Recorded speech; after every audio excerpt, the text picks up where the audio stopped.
Well, welcome everybody to another episode of How Outsourcing Works, particularly focusing on the whole small to medium business world and how to automate and delegate. I'm your host, Brad Stevens, founder and CEO of Outsource Access. We grew to about 500 employees in the Philippines in about 4.5 years and about 80 different industries. So I've been knee deep in this space. And, the whole purpose of this, podcast and video series is when it comes to small to medium business, we're beyond sort of the top of the funnel. Like everybody's heard and knows that offshore outsourcing, virtual assistants, Philippines, Latin America, India, and so forth, they kind of know it exists. But the question now really is, moving down the funnel, it's like, well, how does this actually, work? What can these people, which countries, what about, time zones? What about competency? And then what can they literally do in my business?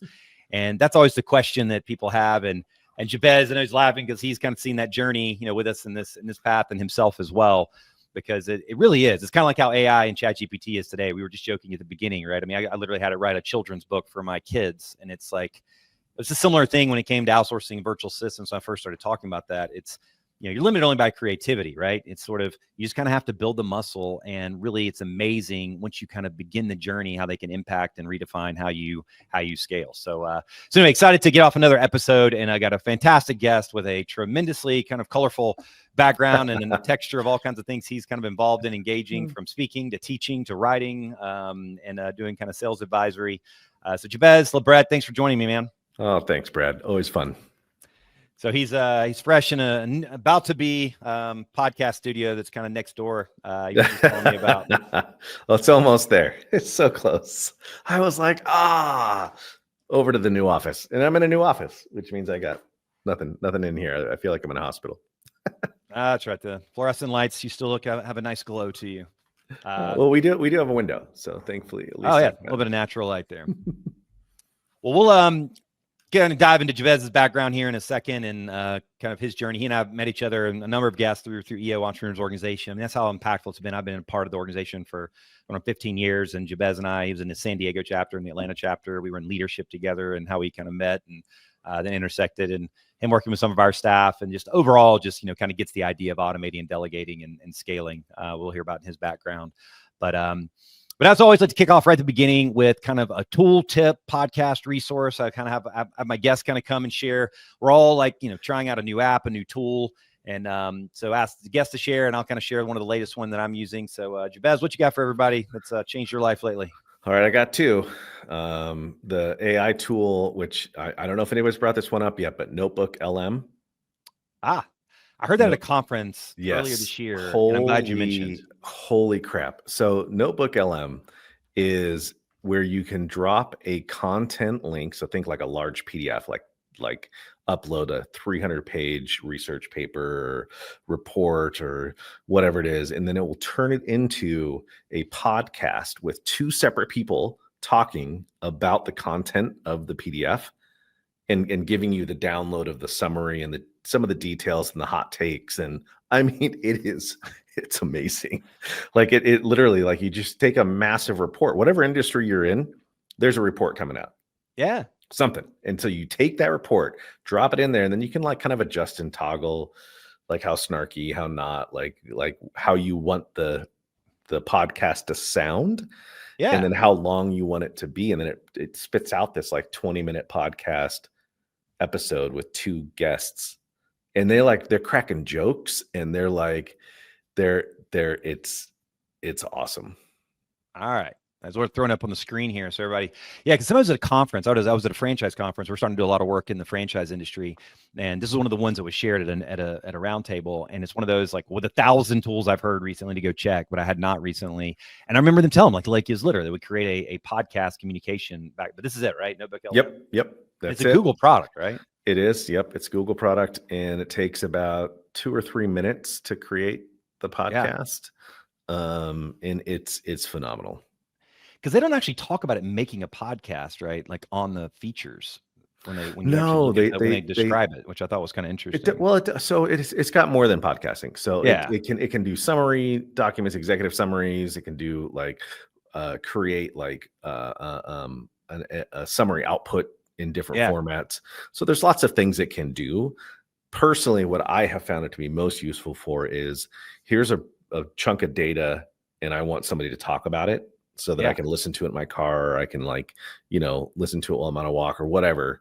And I can digest that information in a audible way. That's for me, that's what's been useful for, because I learn really well that way.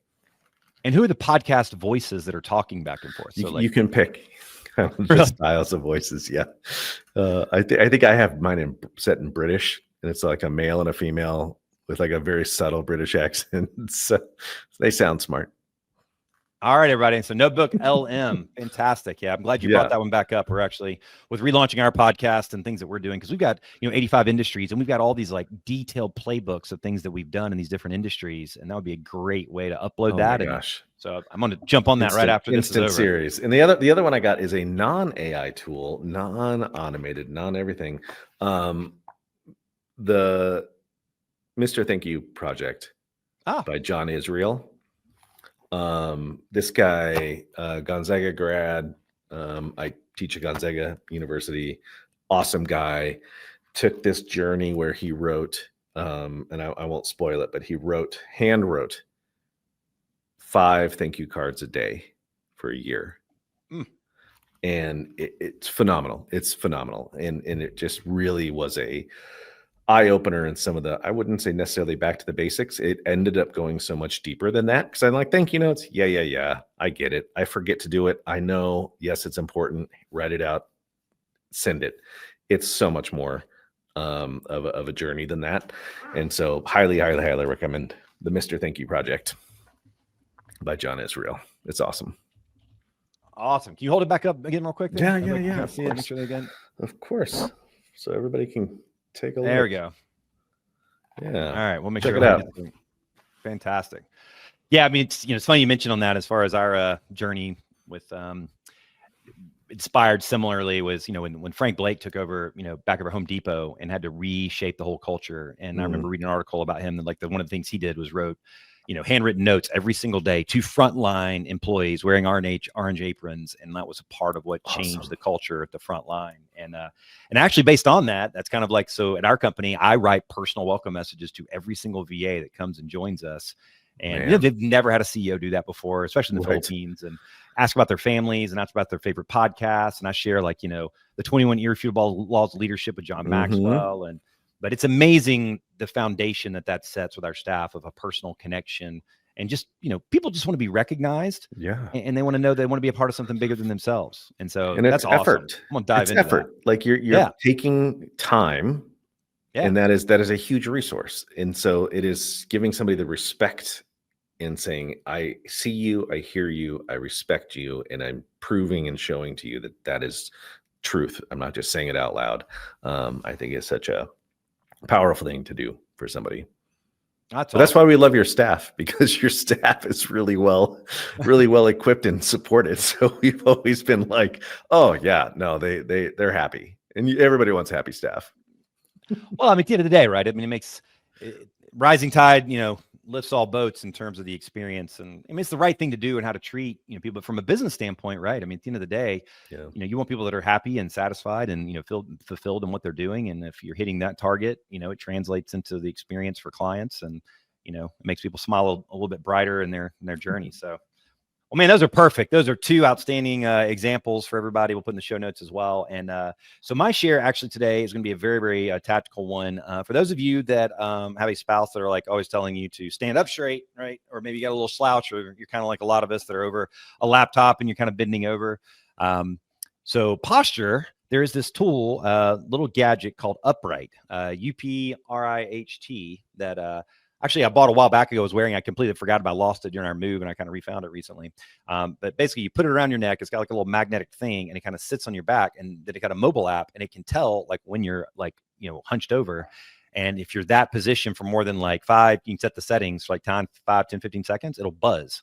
So it vibrates. And so it reminds you to kind of stay, and it'll keep a track of like how many minutes per day you're like hunching or not, or otherwise. But it's part of it's just building legitimately the muscle memory to remember to kind of stand. So it's Upright, UPRIGHT Pose, POSE is the website for it. You can buy the little gadget, has a little mobile app and charges. And so if anybody's on a improved posture journey, it's a good one to check out. Anybody use the computer a lot? You're on an improved posture journey, whether you know it or not. You need to be. No, that's why actually you can't see over there, but I've got when I busted out my L5S1 disc a number of years ago, one of the things that they recommended was doing an inversion table. And it's one that I still do to this day. And I I've mean, seen it is those. the number one like back health thing I've heard consistently from everyone. So, I mean, only for 5 minutes. Get in it. I flip upside down for like 5 to 6 minutes. I do some breathing exercises as well. And it's just the only thing, if you think about it, aside from getting into body of water, that like truly like releases all the gravity impacting your spinal discs. And you can't wait. Like you shouldn't wait. It's easy to wait. I think we get busy, especially as entrepreneurs. I get so bogged down. I got a bajillion projects. I got so many things to do. I got the dog who just got spayed on last Monday. I got like all these things going on, right? And I'm like, I need to make sure I don't forget that I have to invest in the little things that keep me healthy. Yeah. Not when I need them, not when I'm in the hospital, laid out for a week, but I need to do it on a at least a daily, weekly basis there. And it's always a good reminder. And I'm feel myself already sitting up more straight, just thinking about it. I'll tell you, man. And you go to a Facebook marketplace, there's so many people that have bought these things in the past and never used them, and they're collecting laundry. And so like, it's like $600. And a woman said, just come pick it up and you can have it for free whenever I was recommended. Those COVID purchases, Pelotons, those things, like just go. And the kids love it too. They love flipping upside down and like the blood rushing to their head. So it's an additional benefit.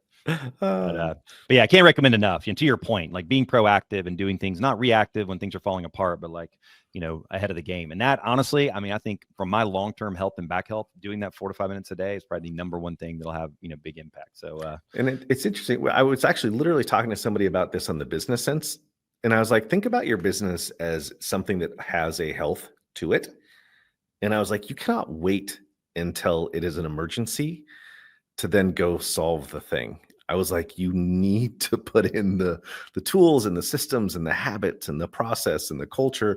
And we all know this, but we kind of forget to do it because we get busy. And I was literally having this conversation with a business owner, and I was like, look, you have to put time in your schedule to make sure that you are focusing energy on getting that stuff done. It may not be you fingers on keys, but are you directing the team to do the things that need to be done to keep the organization healthy, not just moving?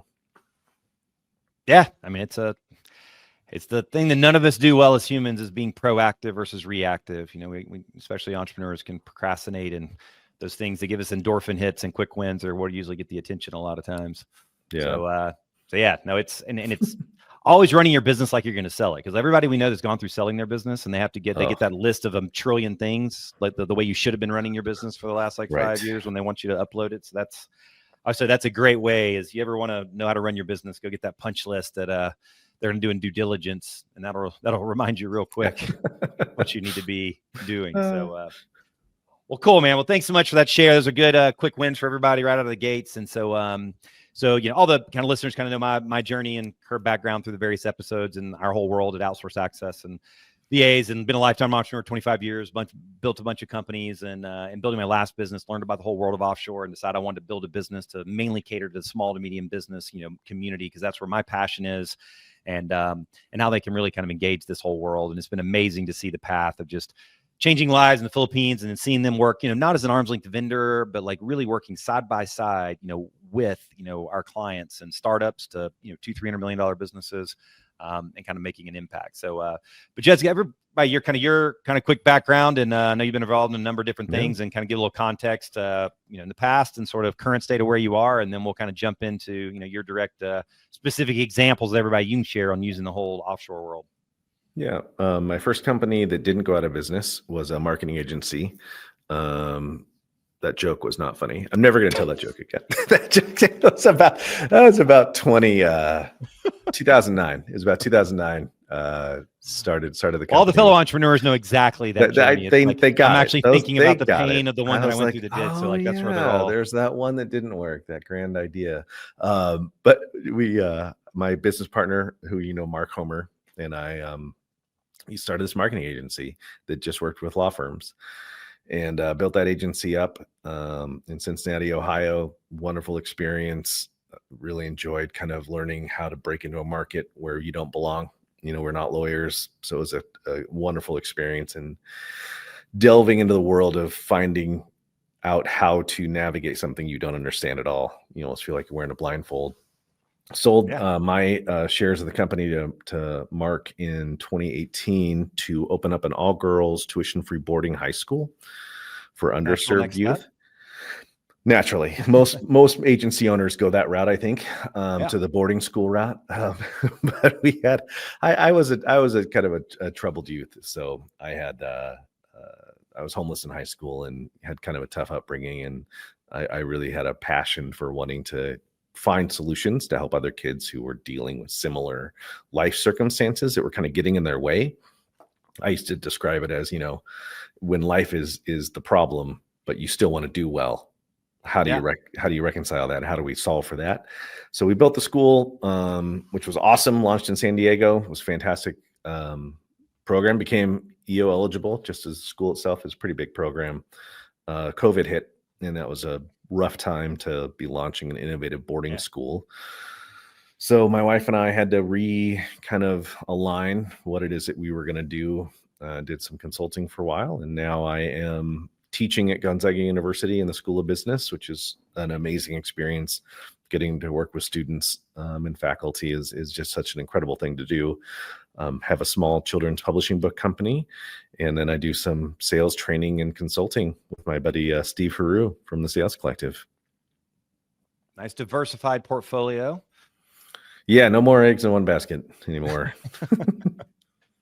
No, man, it's and it's all things that ultimately drive passion for you. I mean, each of those subjects, like, you're not doing a single thing that doesn't light you up, right? Teaching and educating, we were talking about, and doing sales training and helping inspire. Because at the end of the day, right, that's the lifeblood of every single business. And Steve's a great dude to kind of work with. And then children's book and going down that path. So all those got to bring a smile to your face, which is a great way to start the day. We have a 7-year-old, so like they're all I like teaching. We have a 7-year-old. Everything aligns with kind of where my life is at. So it's a good place to be. Very fortunate. Awesome. And we'll share, you can go to JabezLeBret.com. I'll share his website, and he does, phenomenal speaking and subject matter, expert, and kind of can review all the content there. And then he's doing a lot of speaking, particularly on sales training with Sales Collective with Steve, how we ended up getting, kind of connected.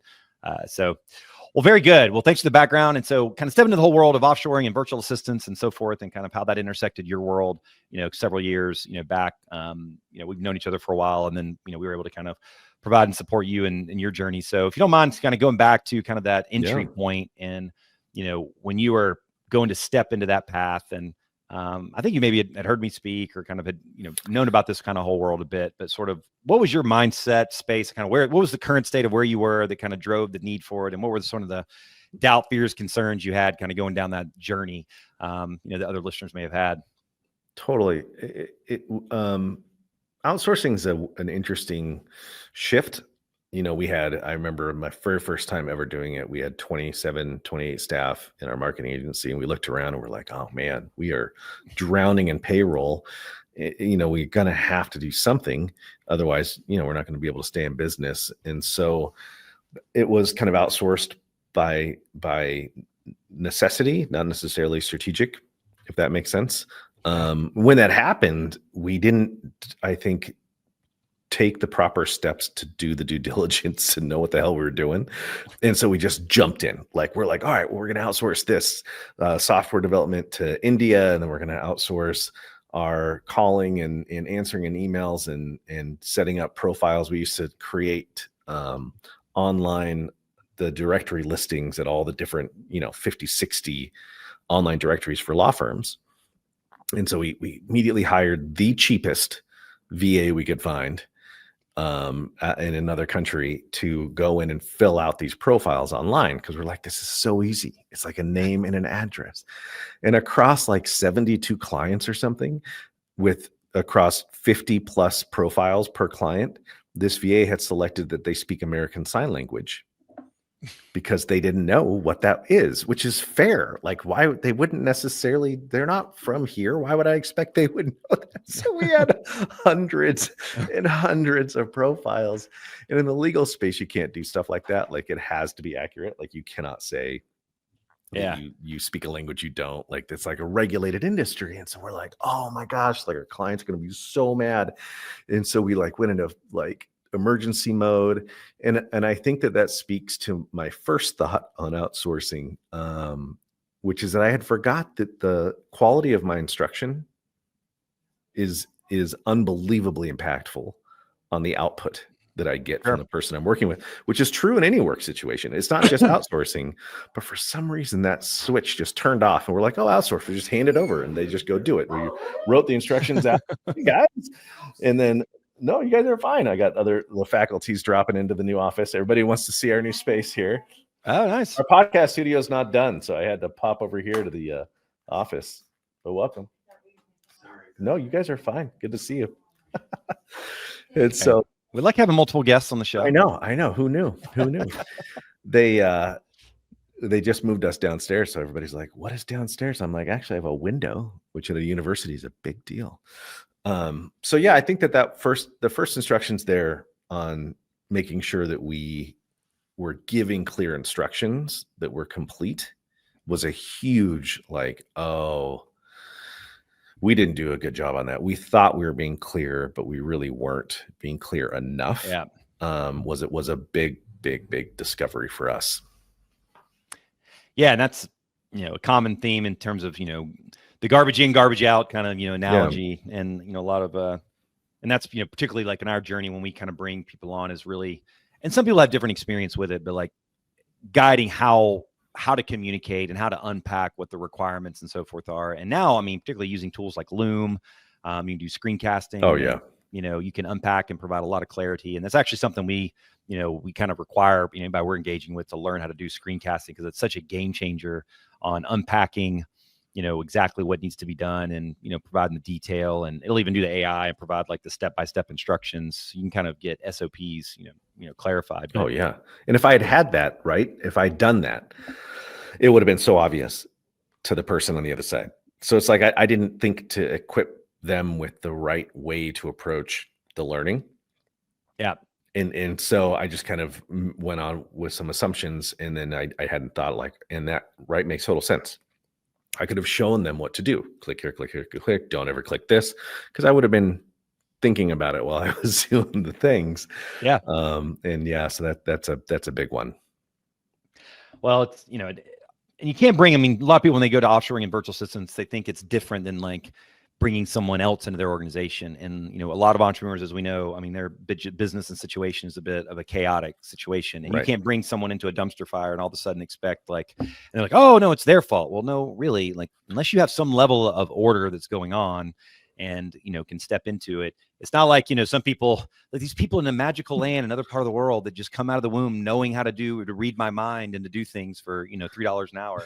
And so it's and what's common to you isn't necessarily common knowledge, right? And I think that as founders and as folks that are in the entrepreneurial journey, even if you're not a founder, even if you just kind of come in and you are embedded into it, the level of understanding that you have of the things is so much deeper that you forget the things that you're not saying out loud because they're just common to you. They're just automatic. And even a new employee who's walking in the front door, who lives right in your same town, isn't going to know all those things. So it doesn't really matter if they're in your town or offshore. It doesn't make a difference. It's remembering that, oh, that's right, I need to slow down to speed up. Yeah. And that's exactly, it's a tough thing to do, particularly as entrepreneurs, take 3 steps back before taking 1 step forward. I hate it. It's the very unexciting process and SOPs, and ourselves. Like, we grew to 500 people in 4.5 years, and certainly, paid in terms of navigating some of our operational growth. And the last 12 to 15 months, we've been kind of going through a restack of our management team and infrastructure to kind of prepare for that next stage. But it's you can kind of step right through some of the things that'll kind of trip you up. So, well, cool. Yeah, I know that's kind of a key one that a lot of people can kind of go into. So kind of then stepping into sort of where we intersected and kind of being able to support you, kind of give everybody where kind of the nature of the businesses are kind of going on, and any specific examples and case studies you can share for everyone of specifically what they were doing and the impact that they were having kind of in your business. And they may not be in the exact industry, but at least they can have a similar type of thing and can relate. Yeah, we had 2 main businesses happening when we hired Outsource Access. we had pivoted from the boarding school. My wife was doing real estate, residential real estate. I was doing marketing consulting on a fractional CMO side of the fence. And we were not splitting time, but we were like getting help on both sides of our businesses from our outsource access team. And it was doing for a lot of research and like, hey, I need to get a better understanding of these things. Can you go get information distilled? What's amazing is like the quality of the people that we were working with. I mean, these people had like college degrees. Like these aren't like, you know, somebody just plucked off the street who had no idea what they're doing. So they're very, very, very qualified. And we started to figure out like, oh my gosh, we can toss way more complicated things over the fence to these folks. We had them starting to produce reports, and we had them starting to take those reports and then distill those reports into digestible content. And then we're like, oh, could we share that out via email? And can you direct email people that I'm close to? Can you just send them an email on my behalf with this? Hey, can you just access my inbox? And when people email me this type of email, can you just answer this way? Because I get this kind of email a lot. Hey, can you just kind of randomly send 10 messages a week out on LinkedIn to this kind of person from my account that I want to connect with this kind of, and so I started like, oh my gosh, this is awesome. Like I have this person, and I mean, some people are like, don't say that you're, in the Philippines, or don't say that you're who you are, pretend like you're me. And I was like, nah, just say like, hey, this is, I won't use his name, but this is so-and-so from, Outsource Access on behalf of Jabez, or, Jabez asked me to reach out to you. This is so-and-so. And I was like, own it. Like, you're part of the team. Like, we put them on the website. Like we had our outsource team pictures on our website, and because they were our team, and we really, got to know them well, and we'd have them summarize meetings and send us meeting notes, back, which I know that some of those things maybe could be done by AI now in some regards, which is fine. But there was such a personal touch that so many of our businesses needed. And I would say is even more important now than was 5 years ago. Sure. When the pandemic first hit and we all went Zoom for a minute, but that personalized, non-AI generated human being to human being interaction is important today in a way that I think is evolving still. And I think that's an important piece of the puzzle. Yeah. I mean, I think, we're talking earlier with all the AI stuff that's happening. I mean, I think people are going to gravitate towards know, like, and trust and authenticity more than ever. Right. And so being able to have that personal connection, and I mean, humans are able to ferret this stuff out pretty quickly. I mean, at least as of now, I mean, it'll keep getting better and better, but like, being able to have that personal, because that's really what we're going to have left from a humanity standpoint. It's going to be who we are as individuals and like what we can bring. John Sinet, I was at the EMP program Nice. that I did, and I went back to my alumni, and I mean, one of the best, John Sinet, SANEI, and check him out. I mean, one of the best, he's top 5 futurists, but he's very practical and realistic about where everything is going. But he talked about like, that's, one of the, the emotional intelligence that we have and our authentic personalities. And we think about our kids. I mean, your 7-year-old, my 5-year-old, my 9-year-old, at the end of the day, like, I mean, music is fully marginalized to like $9 a month, right? I mean, travel and transportation is getting marginalized. Like everything is going to a zero cost element. So you look at where you're going to create value in the world, right? It's going to have to be, on what our unique humanistic capabilities are, and with our, our tribe, I guess, that'll kind of follow around that. Yeah. You asked me for a case study. It was just thinking for half a second there about, we ran this community campaign in Claremont, California, where the Claremont Colleges is. And we were running this big community. My wife graduated from grad school at Drucker and undergrad at Pomona. And so we're tight to the community, but we weren't really in the community. And so we were trying to say, all right, we're going to run this big event. We want as many people to come as possible and participate. How are we going to do that? Well, there's obviously go to the chamber, go to the country club, do whatever, where the people are, I guess, go wherever the people are. And then we were like, wait a minute. We had our assistant from Outsource Access text like 1,000 people. Slowly. Really? Yeah. Not like a blast text. It was like, we had our own, it was our list. So it wasn't like we didn't spam. We had our list, but we had them using our texting tool, we just had them text individually, I think I saw that in your playbook. It was a Google Voice. Things. It was Google Voice that we were using. Yeah. And the response rate was phenomenal, which makes total sense, right? Because there's three things you can go to bed with at night. When you go to sleep, you can go to your spouse, your dog, and your phone, right? Those are like the three things you can have in your bed. And so of course we're like all super connected to our phones, in probably an unhealthy way, but connecting with people in a medium that wasn't just a flyer or an email or something else, but we were able to leverage our person to do that. And it wasn't us having to get on our phones and try to blast out 1,000 messages.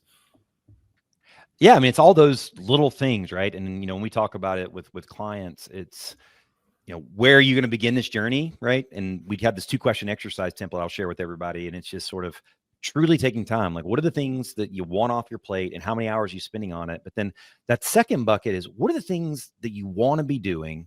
If you had a magic wand, that you would be doing that you aren't due to time, money, or knowledge constraints, right? And it's, little things like that you probably wouldn't have gotten done or wouldn't have executed at all. But because of having a resource that you could afford that fit in, you were able to have her execute something at scale that generated results, right? Just like having her do, 15, 20 outreaches per day on LinkedIn that was like consistently engaging and trying to get podcast guests and so forth. And so it's, a lot of people, it's, well, what can I get off of my plate to kind of help me be more efficient and my highest and best use of time? But like, what are all those things creatively that you'd like to be doing that you're not getting to? And that ends up being one of the places they can have an impact. Yeah. And I think that having some structure behind it too, because on the outsource side, way back when in the marketing agency, when we hired that lowest cost possible option, it was basically an individual and that was it. And the individual was only going to do what we asked. There was no other layer to anything going on. When we were doing these projects with Outsource Access, every once in a while, we would request some like senior leadership, like manager level, like, hey, could we get some brain power on this for a second? Like, can we get on a quick Zoom, 30 minutes? We just want to talk through an idea. Tell us what we're missing. Tell us what you think could be an opportunity. Do you have other clients doing other things? And so, whether it's Outsource Access or whomever, I was thinking like the fact that there is a layer above just a front line, and the front line's awesome and it was fantastic, but also having access to a supported front line, I guess would be the way to put it, gave us the opportunity to lean into more mind power and not just treat our outsourced solution as just simply a human version of AI now, but treating them as a integral part of the team, that they also have other support functions behind them that are helping them. We've asked to go learn tools. Hey, we're interested in doing this. Can you go research that and see how much that would cost to implement? How hard is it? Can you do it? Is that something that can work? And having people jump into kind of like new buckets that we would not have remotely even done if we were going to have to pay somebody $60,000 a year to sit at a desk. Yeah. That's, and when people talk about the question of like, well, you're shipping jobs overseas and, replacing US people, or at the end of the day, just like you shared, right? A lot of what we find, 95% of what we're doing is augmenting, right? And, in larger businesses, it's kind of augmenting existing staff so that, that $80,000 or $90,000 like employee is able to go focus on the higher value activities where they can, their genius zone, and then staff are kind of absorbing so they can, focus there. But, for depending on the size of the business and kind of where you are, there's that next layer of things that just, you wouldn't hire a full-time person because you just can't afford it, right? Depending on where you are in a small to medium business in the US, hey, got to go. The next layer I got to hire is $40,000-$50,000 employee plus health insurance plus benefits and so forth, fully stacked at 60, 65 grand out the door. Not that you don't want to hire, or people would want to hire locally, but they just can't. So what happens is most entrepreneurs and, the few staff they have just end up wearing more and more and more and more hats, right? And get burned out. And so I call it as like, it's a release valve almost. It's like, and there's different ranges. And look, obviously these are clients and people we've talked to at Outsource Access, but look, this is all about being an advocacy for the whole industry. There's a bunch of great companies that do what we do, great, a bunch of virtual assistants companies and outsourcing companies. Highly recommend you evaluate and look. And there's a whole, 10 questions we recommend you do ask any company you work with. Are they employing these people as full-time employees? Do they provide health insurance and benefits? Do they have, proper compensation and so forth? But whichever path you go, right, it's just about like going down this journey. And it does provide that release valve, right? It's like, hey, for an extra, couple $1,000s a month, I can get a full-time resource that I never would have hired otherwise. Right. But now that I can get it, right? I mean, we got a client of ours that's actually in commercial real estate, going through some crazy personal stuff. The decline of the market was kind of, crushed him and a lot of impact there. And I mean, if it was a US person, they would have gotten laid off, but we had a VA from us, right? Was able to keep her on because it was an affordable rate that, so it's not replacing somebody's job. It's just giving him access that he wouldn't have done otherwise, period. That's helping him kind of get through that, that challenging time. Yeah. And it's about overall growth. And I think that the concept of replacing a job is clearly coming from a non-business owner, because I want to grow more so I can hire more. And I absolutely have more need for local talent, no question about it. But what other things can I use in order to be able to get to where I need to be to stably do that? Because if I overextend myself, when we were first building our marketing agency, Mark and I were sitting in the conference room. It was like our other side of our office. And we were doing like $45,000, $50,000 a month in recurring revenue on contract. And we looked at each other and we're looking at our numbers and we're like, oh my God. And we were just started out, like we were brand new. And we were like, we're going to go out of business. We had like 5 weeks, and we were like, oh my gosh. So I don't know that everybody in business owners get it. There's all these growth stages where, scaling up, traction, they all talk about it, where you need support you can't afford domestically. And that's where outsourcing becomes such an interesting option and solution. And another thing that you reminded me of is the cost of hiring. And losing an outsourced employee is expensive because you have to retrain the next one. Which is nothing to do with scaling up and growing. Well, it kind of is, so scaling up and growing, but you want to keep the people that you have, the talent that you have as you grow. And that goes for your outsourced team as well. But I'm not in the Philippines. So I really, really, really have to trust that the companies that I'm working with on the other side are investing enough in that person so they don't leave that company. And ultimately that means leaving me. And so there's a lot that goes into it that's beyond just simply handing over a checklist and saying, just go do these menial tasks. It really is treat them like part of the team. Yeah, I mean, if you ask any of our clients, they feel like their staff are, part of their team and their organization, but they're being fully managed, right, by our team and our resources in the Philippines, and making sure that they got career path and part of a community and a culture. And, we've even got our own magazine in the Philippines that we showcase all of our staff, and we distribute to all the universities, and our BA of the year is always on the cover, and we bring them in and do a whole photo shoot and makeup and everything. And we got our own kind of little TV show, video series over there called The Scaling Breakthrough. We showcase our staff and bring them in. So it's about making them feel like, part of the equation and part of the team and being supported in the journey. And I appreciate you sharing about like having that additional, infrastructure. Cause that's, again, another thing we recommend people. Like, there's a lot of companies that, don't employ people over there. They help you find somebody and they say, hey, Jabez, here's your Jane, right? Good luck. And you start working with Jane. She's not a part of an organization. She's not supported. You spend 2 months of investment engagement, and all of a sudden, she's found another opportunity and disappears. Right. Yeah. And then also having that additional strategic advisory, because a lot of times the staff are good at what they're doing to support, but like in our business, we have account managers organized by industry that are strategic advisors, so that, they can come in, and we actually have a whole custom GPT we've built as well, that we can come up with all kinds of other ways to add value, because that's what we see our journey is like, being somebody's partner in this journey of like figuring out how they're going to go down this path, who can they work with, and how they're going to kind of impact their, their journey. So I hope those questions are on that checklist. People should be asking those questions. Those were lessons hard learned here on my side of the fence. So no, we were joking around earlier. It seems like in the last couple of years, there's been, 20 people I know that have launched virtual assistant outsourcing companies. Everybody's like, oh, I want to get in this business, but they have no idea what it's really like. When you get in this business and you're truly going to build an infrastructure in another country, and make sure you have the right management and oversight and culture and training and, skills development and all that. It's, definitely takes some time to deliver it appropriately.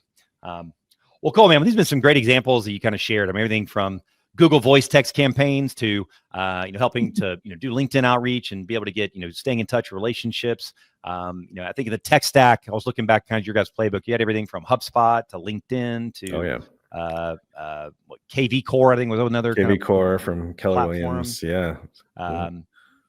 Different technology platforms that, you were kind of interfacing with. And though she was able to touch and ultimately be able to support both you, and your wife, kind of being able to kind of connect and support in both those dimensions and, help grease the wheels and manage and drive opportunities for you, as you guys were kind of in a couple of different, events at the time. Yeah, no, it's been great. I mean, I am shocked when I hear people aren't utilizing an outsourced resource at this point. I can't fathom how you wouldn't be in this environment. To our comments earlier about, it is part of growth. It's not replacing anything. It should be a piece of the process of growing.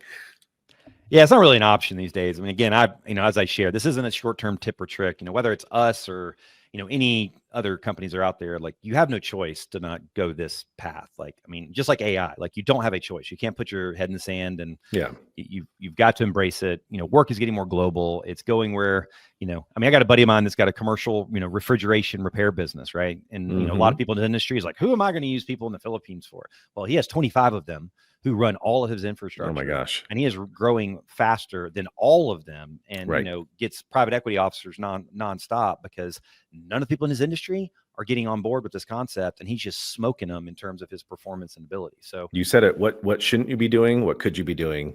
Get those buckets written down and then say, where could I be getting support? Because they'll work your hours. Like if you need them, there's teams that are working during hours. There's teams that are working off hours. I've had some of your staff working on things overnight. I don't need it till tomorrow. Yeah. Get it whenever. Like, doesn't matter. So yeah, I mean, there's lots of options. Yeah. And that's what we talk with people, that's one of the questions about time zones. And yeah, I mean, there's absolutely people in the Philippines that love working US hours and are happy to do it. And then there's those that, if they're can work, your local hours or can work, their local hours, or a lot of times ends up being hybrid and using tools like Loom and so forth. We were talking about makes it very easy to, be able to do asynchronous, communication. So, well, Jabez, has been awesome to hear. And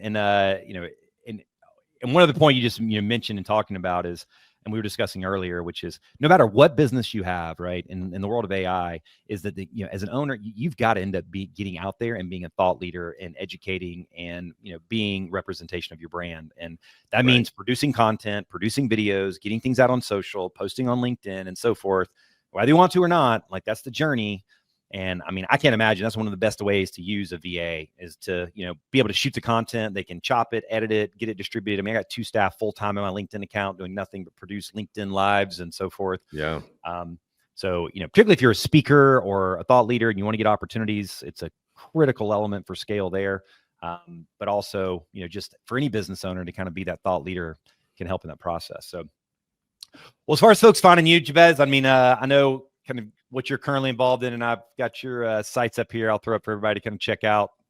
So we got Jabez LeBret.com and kind of see his whole world on speaking and books he's written, and be able to contact him from a speaking standpoint. You can go check him out directly and see what he can offer, and maybe we support great education content. Is there any particular organizations that are a great fit for you, what you do from a speaking standpoint? I've done a lot of QSR. Basically anybody with a team.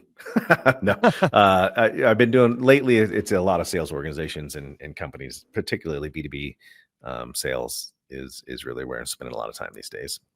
Gotcha. You can find him on LinkedIn and producing good content there. And then, and this is the Sales Collective. As he mentioned, he's working with Steve Haru with Connect. He's actually a client of ours as well. Steve will actually be on the podcast for too long here.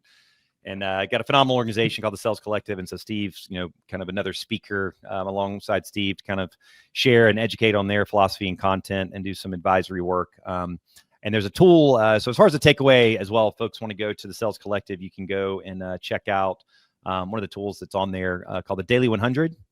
All right. Can you describe that real quick? Yeah. Steve's built an awesome company on sales, and the Daily 100 is just super easy, free download. It's basically like a daily checklist for how to score quality at bats for sales folks.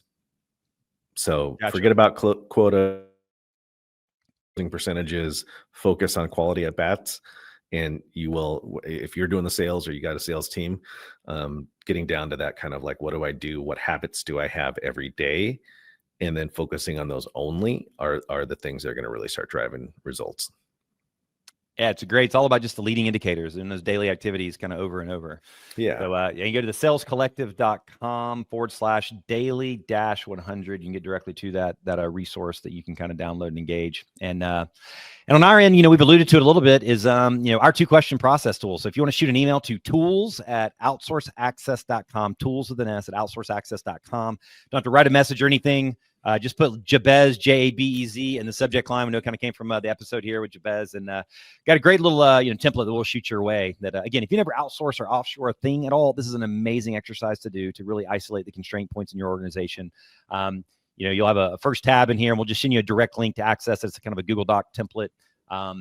Explaining it. We got over 700 tasks. Believe it or not, Jabez, we've done, I think, 4 to 5 million hours worth of work in the last 6 years. So we've taken that 4 to 5 million hours worth of work, and we've isolated, the top 700 tasks that we've done for companies across 75 different industries, across marketing, operations, sales, HR, admin. So in the second tab, to kind of get your brain going, we got over 700 tasks, but literally with word by word, exactly what that task was, not just generally social media, but you can actually see the exact verbiage, without anything confidential from our clients that awesome. Kind of relate to exactly what we're doing. So people gone through this, and it just, all of a sudden it's like, oh, they could do that. They could do that. They could do that. So it's a great place to jam your brain thinking. And then we got an example of the completed 2-question exercise of an example one actually that a company did here nice. That went through that 2-question process, right? And I literally just tell the business owner, take these 2 questions, answer them yourself, copy and paste them, send them to your staff. Not any more complicated. Leave it open-ended. What are you currently doing that you feel is not the best use of your time? List it and how many hours you're spending on it per month. And that's the second part that's really important. Because a lot of people are like, that's not much time. I won't put that. Take time to think through it. It's amazing, right? Even if it's 2 hours per month, by the time you add up 15 2-hour per month tasks, that's 30 hours. And I know it's super cliche, but it's like, what are you doing that you don't feel is the best use of your time, and how many hours per month are you spending on it? And then secondly, what are the things on the radar, right? Things you want to be doing, or you think that you should be doing to add value to the organization that you're not getting to due to time, money, or knowledge constraints. You take those 2 simple questions, answer it yourself if you're solo, entrepreneur. You got a couple of staff, copy and paste, send it to them, and say, hey, come to me in a week and just come with your answers. And I tell you, Jabez, it's amazing. Like, from startups to, we did a $300 million business the other day. The CEO's like, these 2 questions, that's it. I'm a $300 million business. I'm like, yep. Yeah. Send it to all your managers. Send it to them. They came back 100+ items. And every time the owner's like, Jeff, you've been with me for 7 years and you have 42 items on here you think we should be doing. Well, why didn't you ever? Well, you never really asked me. Right. So I've seen it over and over. And what this does is it creates an entire runway of what the constraint points are. Constraints are things that people are doing that aren't the best use of your time, and things that, and a lot of times you got great insights from your staff that they just never get asked, that they think that the company should be doing. And so it's a great runway to kind of unpack and begin your journey. And you kind of book a call with us if you want to at outsourceaccess.com. We kind of go through it with you. And, like I said, this example one, this is a company in the financial services space, literally the unpack. And it was hundreds of hours of things that was going to be an hour meeting turned into 3.5 hours of all kinds of stuff that were creating strains in the organization. And this is the stuff you can package up to a VA to take off people's plates, or, like your example, the Google Voice text, right? That might have been on your list. Like, we would love to do Google Voice text to all of our people, but between Becky and I, we have no time to do this, right? Got someone to do it. The ROI was there, so makes an impact. And you can't just tell your team, come to me with ideas, right? You need to build some structure around it. You need to give them an opportunity of a place to go. I've had team members over the years who wouldn't be comfortable speaking up in a meeting at all, sharing that sort of stuff. It's way out of their comfort zone. But if you give them a place to go write it down, they're going to come with some gems that you're like, oh, why did I not think of that? And that's why you hire smart people, so they can come and help you out. and you keep it simple, right? And a lot Yeah. of times with bigger businesses, they're like, man, I've had consultants in here and they come, I'm like, yeah, they probably had a 400-page like checklist that your people went blind on and they never completed it. The beauty of this is you keep it simple and open-ended. And it ends up being a cultural lift because people get to share the things they never get asked, right? And then, ultimately they get to do the things they love doing and they're happier people and it's a better experience for your customers. So I love it. Well, cool. Go visit Jabez's website, check out the Sales Collective, download that resource. And if you're looking for someone to speak and engage on those topics, you can engage him and send that email to tools@outsourceaccess.com, put Jabez in the subject line. We'll shoot that resource your way and or visit outsourceaccess.com. Tons of videos and content there. Happy to support you in your journey if you want to go down this path. Thanks, man. Appreciate it. Always enjoy connecting. Thanks to those gems. All right. Thanks, everybody. See ya.